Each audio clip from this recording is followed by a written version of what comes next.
السلام علیکم، عنایت اللہ خان ایک بار پھر آپ کے سامنے حاضر ہیں۔ 20 اگست کو نادرا نے الیکشن کمیشن کو خط لکھا، اس کا کوئی جواب نہیں آیا، تو 6 ستمبر کو ایک خط لکھا گیا، تو اس کا جواب ابھی آیا۔ تو نادرا کو الیکشن کمیشن نے کہا کہ تم ہوتے کون ہو جو ہمیں اس طرح کا خط لکھ سکتے ہو، ہم ایک آئینی ادارہ ہیں۔ نادرا نے 2018 میں جو نیا سسٹم متعارف کرایا گیا تھا، نادرا نے تو اس کی وجہ سے طارق ملک کو گھر بھیج دیا گیا تھا، یعنی شہباز شریف نے گھر بھیجا تھا، کیونکہ جعلی ووٹ ختم ہونا تھے۔ تو اس لیے جب ان کو پتہ چلا تو یہ آدمی تو ہماری جعلی پن کو ختم کرنا چاہتا ہے، تو اس کو گھر بھیج دیا۔ اب طارق ملک نے دوبارہ الیکشن کمیشن کو 20 اگست کو خط لکھا، لیکن اس کا کوئی جواب نہ آنے کی وجہ سے نادرا نے 6 ستمبر کو دوبارہ ایک خط ریمائنڈر کے طور پر بھیجا، جس کی جواب میں الیکشن کمیشن نے اسی طرح ناراضگی کا اظہار کیا جس طرح پہلے حکومت کے ساتھ الیکٹرانک ووٹ پر کیا تھا اور نئے انتخابی اصلاحات پر۔ تو چیئرمین نادرا نے لکھا تھا کہ وقت تھوڑا ہے اور الیکٹرانک ووٹ تو ہونا ہے، اس لیے آپ اور ہم مل کر جلدی کریں۔ اس پر الیکشن کمیشن کے خط میں ایک پیراگراف لکھا گیا ہے کہ ہم تیار ہیں، لیکن ہم وہ کام کریں گے جو قابل نفاذ اور پریکٹیکل ہو۔ اس میں قابل نفاذ و پریکٹیکل کا جملہ جو استعمال کیا گیا ہے، اس پر سمجھدار لوگ سمجھ سکتے ہیں کہ الیکشن کمیشن کا مطلب کیا ہے، یعنی وہ جو الیکٹرانک ووٹ پر اس حکومت کے ساتھ اس کا جواب تھا، اسی قسم کا جواب ابھی نادرا کے ساتھ ہے۔ صاف ظاہر ہے کہ حکومت کے ساتھ EVM پر اسی قسم کا جملہ لکھا گیا تھا۔ اب نادرا کو لکھنے کا مطلب بھی ظاہر ہے، وہی کچھ کرنا ہے کہ اس سسٹم کو جو نادرا چاہتی ہے اس کا نفاذ الیکشن سے پہلے نہ ہو، کیونکہ جب الیکشن سے پہلے یہ صاف اور شفاف سسٹم آئے گا تو اس میں تو وہ جو جعلی لوگ ہیں، جعلی سلیکشن ہوتے ہیں، وہ ختم ہو جائیں گے، تو پھر ان کا تو باب بند ہو جائے گا، جیسے ابھی کنٹونمنٹ بورڈ میں ہوا ہے۔ اب اس کا بھی آپ کے سامنے آئے گا رزلٹ کہ اس میں کس قسم کے ووٹ استعمال ہوئی اور کیسے استعمال ہوئی۔ یہ ایک اور بات ہے کہ یہاں پر PTI کی اپنی خامیوں کو ایک طرف رکھ دیتے ہیں، لیکن اکثریت اس میں جو استعمال کی گئی، اس میں 30% جعلی ووٹ استعمال ہے۔ 30% جب جعلی ووٹ استعمال ہوتے ہیں، 1% بھی بڑی بات ہوتی ہے، تو اس میں تو ایسے ہی رزلٹ آتا ہے، جیسے لاہور میں آیا، ملتان میں آیا، پنڈی میں آیا۔ تو اب پیرا نمبر 2 میں الیکشن کمیشن کے افسر نے خط جو لکھا ہے، خط کے جواب میں کہ الیکشن کمیشن ایک آئینی ادارہ ہے۔ آپ کے خط میں جو 20 اگست کو لکھا گیا اور پھر 6 اگست کو، تو اس میں آپ نے یعنی نادرا نے ہم ایک ڈکٹیٹ کرنے کی کوشش کی ہے، اس لیے آئندہ کے خط و کتابت میں احتیاط کو ملحوظ خاطر رکھا جائے، کیونکہ سٹاف آفیسر ایک سینئر آفیسر کو ڈکٹیٹ نہیں کر سکتا، یعنی کہ ایک جونیئر آفیسر سینئر کو ڈکٹیٹ نہیں کر سکتا۔ آپ سمجھ گئے کہ ان کا مطلب اس کا کیا ہے۔ اور رول آف بزنس میں آپ اپنے لب و لہجے کو دیکھیں، یعنی آپ نے جو فقرہ لکھا ہے کہ وقت توڑا ہے اور جلدی کرے، تو اس کو انہوں نے اس پر یہ ریئیکشن کیا ہے اور اس میں رول اور بزنس کا یعنی وہ لفظ استعمال کیا کہ آپ رول اور بزنس کو آپ نہیں سمجھتے۔ اور پوائنٹ نمبر 3 میں کہا گیا ہے کہ پہلے جو معاہدہ تھا 2018 کا، اس کی 60 کروڑ روپے، اس کی لاگت 7 کروڑ روپے تھی۔ اب جو آپ ہمیں انگیج کرنا چاہتے ہیں نئے معاہدے کے تحت، تو اس کی کاسٹ 2.4 ارب روپے ہے، یعنی اب یہ وزارت خزانہ کا کام ہے یا الیکشن کمیشن کا کام ہے، یہ کسی کو سمجھ نہیں آ رہا۔ یہ کتنی دفعہ یہ لفظ الیکشن کمیشن نے استعمال کیا اس سے پہلے مختلف مواقع پر۔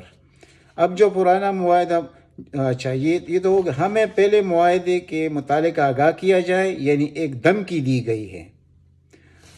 تو اب اس میں دھمکی آپ کو کہاں نظر آئی کہ ایک تو یہ کہ ہم آئینی ادارہ ہے اور جونیئر اور سینئر کی بات کی گئی ہے، اور ڈکٹیٹ کرنے کی جو بات کی گئی ہے یہ معمولی بات نہیں ہے۔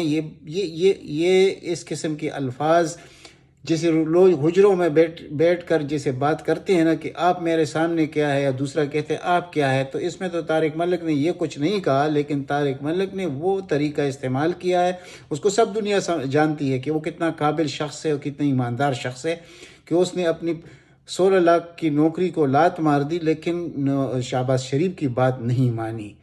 یعنی وہ جو سسٹم لا رہا ہے اس میں بہت کم گنجائش رہے گی، یعنی 1% چانسز بھی نہیں ہوں گے کہ کوئی جعلی ووٹ استعمال ہو سکے، لیکن بشرطے کہ الیکشن کمیشن اس کے ساتھ یعنی متفق ہو۔ لیکن یہاں تو الیکشن کمیشن متفق نہیں ہے، اور اس کی وجوہات آپ کو معلوم ہے کہ وہ کیوں متفق نہیں ہے۔ یعنی ان کو تو مریم نوازی چاہیے، ان کو تو شریف خاندان کی غلامی چاہیے، خدمت چاہیے، تو جب صحیح انتخابات ہوں گے یہ تو ان کے ساتھ پھر دشمنی ہو گئی، تو ان کے لیے تو حق و سچ کے ساتھ چلنا یہ تو مشکل ہے کہ یہ جو چیئرمین ہے اور اس کے ساتھ خلاف جو ریفرنس ابھی گیا ہے، اپنی ہی ایک سٹاف آفیسر نے اس کے خلاف ایک ریفرنس بھیجا ہے سپریم جوڈیشل کونسل میں، اس کا بھی رزلٹ آنے والا ہے۔ میں جب بار بار کہتا ہوں کہ اس کو معلوم نہیں ہے کہ یہ تو صرف 20 گریڈ کا ایک آفیسر ہے، دوسری طرف پوری حکومت اور پورا عمران خان 6 فٹ سے زیادہ کا عمران خان اس کے سامنے کھڑا ہے، تو ان کو کیا خیال ہے کہ یہ کیسے جیت جائیں گے؟ ایسے ہو نہیں سکتا۔ عوام بھی اب ایک ایک چیز کو دیکھتے ہیں کہ اس ملک میں کیا کچھ ہو رہا ہے اور عمران خان ڈیلیور کیوں نہیں کر سکتا۔ یعنی آپ جہاں بھی نظر دوڑائیں گے، وہ بیوروکریسی میں ہو، وہ الیکشن کمیشن میں ہو، نیب میں ہو، جہاں بھی جائیں گے عدالتی نظام میں کچھ لوگ ایسے ہو کہ وہ عمران خان کو آگے بڑھنے ہی نہیں دیتے، اور عمران خان کو ہم لوگوں نے ووٹ کون سا دیا ہے کہ وہ یعنی اس کے پاس تو سمپل میجارٹی بھی نہیں ہے، تو آپ ان سے یہ توقع رکھیں کہ یہ سب کچھ وہ اس 5 سال میں یہ پورا کر دیں گے یا 3 سال میں، اور یہ سب کچھ دودھ نہر کی شہد اور دودھ کی نہریں بہتی جائیں گی اس ملک میں۔ ایسے ہوتا نہیں ہے، پریکٹیکل کام ابھی بہت باقی ہے، لیکن اس کے لیے عمران خان کے پاس اکثریت ہونی چاہیے تاکہ قوانین نافذ کر سکے، اور ان لوگوں کی جو کبھی آئینی بات کرتے ہیں کہ ہماری آئینی حیثیت ہے، کوئی دوسرا ادھر سے جا کر وہ سٹے لے لیتا ہے کہ یہ ہمارا آئینی حق ہے، تو اگر ان قوانین کو آپ ٹھیک نہیں کریں گے تو قوانین کہاں سے ٹھیک ہوتے؟ قومی اسمبلی اور سینٹ سے، تو وہاں پر اکثریت کدھر ہے؟ یہیں پر جو لوگ کہتے ہیں یہ، اور پھر اس زبردست شوشہ چھوڑا گیا ہے کہ وہ ملک میں بہت مہنگائی ہے، غریب مر رہا ہے۔ بھائی غریب کو تو آپ 70 سال سے مروا رہے ہیں، اگر 1 سال 1.5 سال گزارا کیا جائے اور الیکشن کے بعد آپ لوگ اکثریت دے دیں تو آپ یقین جانیے کہ آپ کو یہ سب کچھ ہوتا ہوا نظر آئے گا پریکٹیکل۔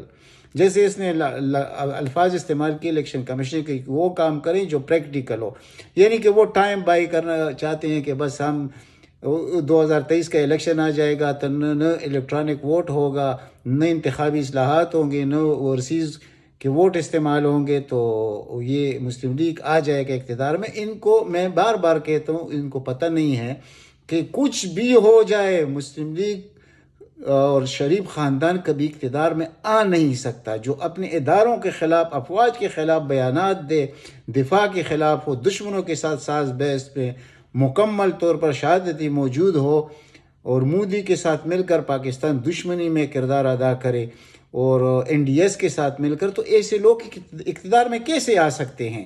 یہ سمجھنا چیف الیکشن کمشنر کا کام ہے کہ بھائی ہمارا کھیل ختم ہو چکا ہے، کیونکہ یہ ایک فریق ہے۔ الیکشن کمیشن کا جو سربراہ ہے سکندر سلطان صاحب، یہ ایک فریق ہے، یہ ایک آئینی سربراہ نہیں ہے الیکشن کمیشن کا، یہ مکمل طور پر ایک سیاستدان ہے۔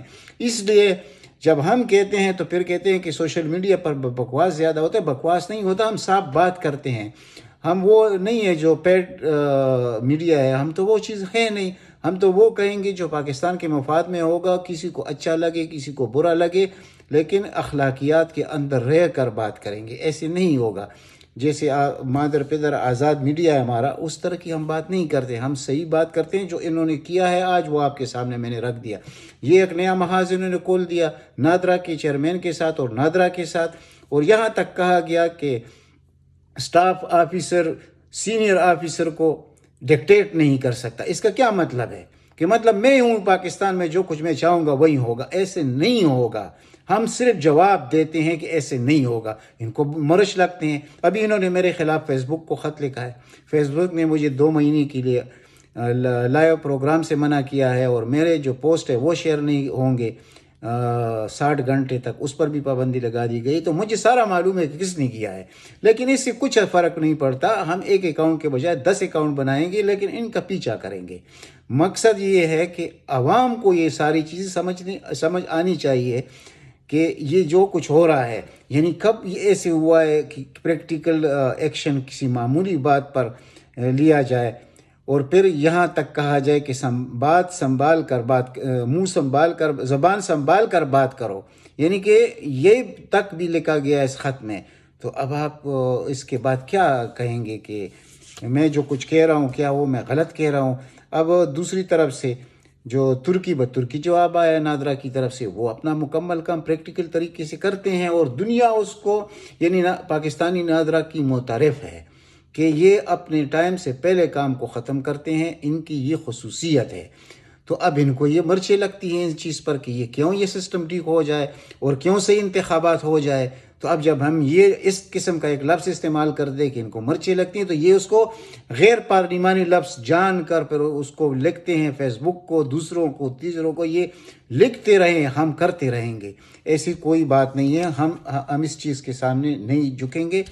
اور ہم اس وقت تک اگر ایک شخص، یعنی وہ بھی آخر انسان ہے عمران خان، اگر وہ پوری پاکستان کی ساری اپوزیشن ایک طرف ہے، ساری بیوروکریسی ایک طرف ہے، سارے آئینی اور ریگولر ادارے ایک طرف ہے، اور ایک عمران خان اس کے سامنے کھڑا ہے، اور بیرونی دنیا کے بڑے بڑے طاقتیں اس کے خلاف ہے اور اس کے سامنے کھڑا ہے، تو کیا ہم اس سے چھوٹی سے معمولی بات کے لیے کھڑے نہیں ہو سکتے؟ کیا مطلب ہے کہ ہمارا کوئی حق نہیں ہے؟ کیا اس ملک کے ہم شہری نہیں ہیں؟ ہمارا حق ہے، ہم کریں گے بات، لیکن ہم آئین و قانون کے دائرے میں رہ کر کریں گے. جو اچھا کام کرتے ہیں ہم اس کی تعریف کرتے ہیں. اب چیئرمین نادرا طارق ملک کو ہم نہیں جانتے، لیکن اس کے کام کو ہم جانتے ہیں کہ اس کی دنیا میں کیا شہرت ہے اور اس کی ایمانداری کہاں تک ہے، اس لیے ہم اس کے حق میں بات کرتے ہیں.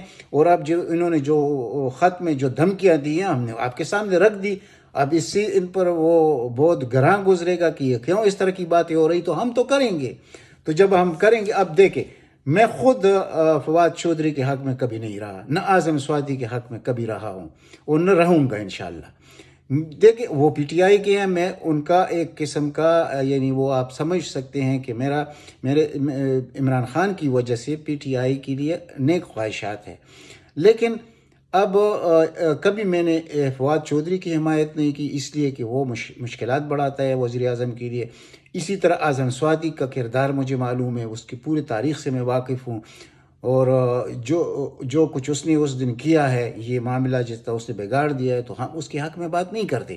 لیکن ان کا کیا حق بنتا ہے کہ یہ ان کو ابھی انہوں نے 7 دن بعد بلا لیا ہے اور اس کا خلاف ایکشن لینے کی بات کی گئی ہے. تو اس طرح کی یعنی یہ تو پھر وہیں بات کروں گا تو پھر غیر پارلیمانی نفس سسٹم، یہ تو وہ لوگ کرتے ہیں جو گلیوں کوچوں میں بیٹھ کے تنزن اور پتہ نہیں کس طریقے سے وہ الفاظ استعمال کرتے ہیں. انہوں نے تو وہی کام شروع کر دیا الیکشن کمیشن نے. یہ تو کچھ اور، ابھی جب اپوزیشن سے کچھ نہیں ہو سکا تو ان کو انہوں نے سامنے لا کر کھڑا کر دیا ہے. تو کیا یہ پاکستان کے مفاد میں ہے؟ اس وقت حالات دیکھی دنیا تبدیل ہو رہی ہے، اور پاکستان کے دشمن کتنے بڑھ رہے ہیں.